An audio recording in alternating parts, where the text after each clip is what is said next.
Skakel in by In die Tunnel, dit is lekker sport met ons gesels. Wat die naweek gebeur, Saterdag en Sondag op die sportvelde, internasionaal ook in Namibië. Lekker napso atletiek ook wat die naweek plaasvind. Ons gaan daaroor gesels.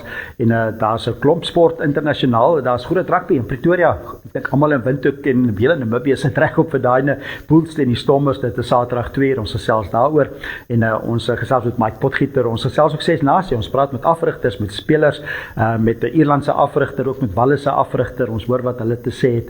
En dan is daar natuurlik Formule 1, dis MV Wellman wat saamgesels, Chinese Grand Prix, sokker, die Engelse Premier Liga wat voortgaan, ons gesels met 2 van die afrigters, so in die opbou, en dan ook lekker golf, dis die groot golf, dis die spelerskampioenskap wat die naweek gaan klaarmaak Sondag, ons hoor wat sê Russell Henley, een van die spelers, so ons hoor wat sê die spelers, die afrigters, en ons kyk wat die naweek kan gebeur, natuurlik, hoe om te kyk jy direk, dis op DStv kanaal 285, of op Goud TV kanaal 25, dis as jy dit direk wil kyk, maar kyk net ook volg, as jy dit nie direk kon kyk nie, dit is op oneup2.com en dan klik net op die Echo skakel en ook op YouTube se NTV Afrikaans. Onthou dit is 7:30 is hy direkte uitsending Vrydag, dis alles op die Tunnel. Ons sien jou daar.